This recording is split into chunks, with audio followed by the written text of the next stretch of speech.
Alright, here's how to take the fender off of a Mercedes W140. I couldn't find any other videos or even foreign posts on how to do this. Just had to figure it out all myself. Hopefully this video will save someone else some time. Here's everything you need. All the bolts are either going to be a 10 mil or an 8 mil. However, you will absolutely need a extension that goes into an 8 and 10 mil socket. That's going to have to be at least like 4 inches. It's for the bolts that are in between this fender and the door there. There's 3 10 mils and then 2 8 mils there. And then you're also going to need a 10 mil wrench. I'd highly suggest you have a ratcheting wrench. I didn't find this thing until after I took that fender off, and let me tell you, this thing will save you like 20-30 minutes, because there's one bolt that's just an absolute bitch to get off if you don't have a ratcheting wrench. So anyways, I'm gonna get started. Take all these bolts out here. 1 2 3 4 5 6. Let me pull these and then get back to y'all. Alrighty, so I just pulled 6 bolts out of the top inner part of the fender there. Now we're gonna come down here. There are 2 8mm bolts at the lower portion of this little fender trim thing, and then there's 3 10mm bolts at the top part of the fender here. So let me pull these out real quick. Alright, these 5 bolts are out. Now time for the fun one. And my car is smashed up so you can see it. I hope you can see it. I'm touching it with the wrench here. It's just this one 10 mil bolt.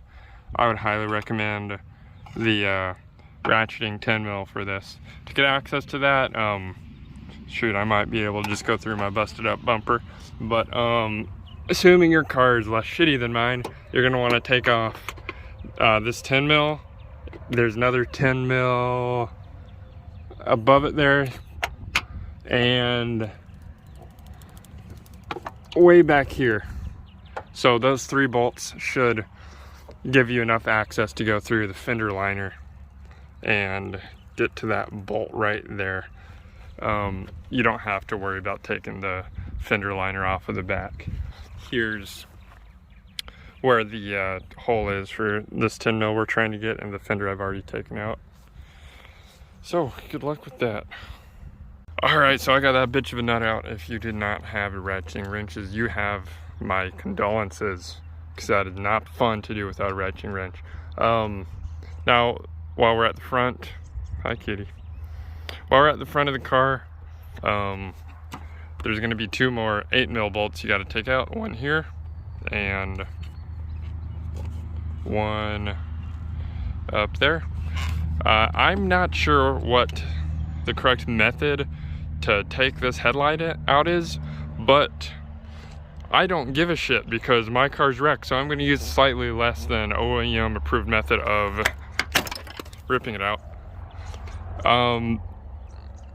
Let's see what, yeah, the tabs are all busted anyways, so sorry guys, I can't really show you what needs to be done to pull that one out. But anyways, here's the 2 bolts you got to take out up here. A little tip, if you can't figure out how to quickly pull something out, I would highly recommend just going on eBay, looking up like one of these things for sale that has all the clips intact on it, and that'll give you a good idea. That's how I figured out how to, like, where all the bolts were for these fenders. I just looked up some on eBay. But yeah, pull these 2 out and I'll get right back to you. Alright, so now we got to pull this piece out to get to the last couple bolts, or the last few bolts holding the fender out. Excuse me, that was gross. Make sure you already took out the 2 8 mils at the end of this thing, between this piece and the door that hold it in. And well, yeah, unfortunately it's not that easy to get out. I already took it out off camera. And then pull this tab out and back towards you. You can reach it while this is on. Pull it out and towards you. They'll pop this top left corner out slightly. After that, I'd suggest going around the whole thing, popping all these clips out. What I haven't been able to figure out is how to get this tab out without breaking it. I ended up breaking it on both of these. However, it should still be fine with this broken as long as you still have this clip intact. I don't see any reason why this wouldn't go back on and hold just fine and you wouldn't be able to tell. So yeah, unfortunately don't know the proper way to save this tab. Maybe you could jam 2 flatheads out in there, but I felt like I was pretty careful about trying to easily pry this out and it still broke on me. But anyways, once you get that out, you just have to pull these 2 10 mils out and then that 8 mil, and then your fender is going to be released. However, it's still kind of finicky to finagle this thing out, and I'll tell you how I did that right after I pull these 3 bolts out. Those last 3 bolts are out, and here's how I pulled it out. It's gonna be hard for me to do this on camera. I might not be able to, but you start at the front. Yeah, I'm really gonna need 2 hands for this.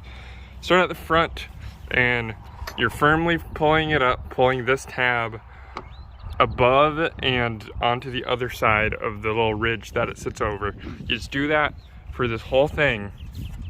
Keep going back, and then there's nothing else holding this on. It's just a little L shape. Here's the other fender.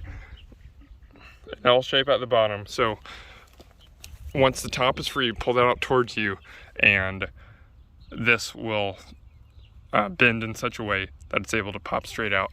And yeah, that should do it, guys. I hope that helps someone out. Just wanted to make this last little clip. So I've pulled it up firmly from here up and over this ridge. Top has come off. Now you just lower it like this, and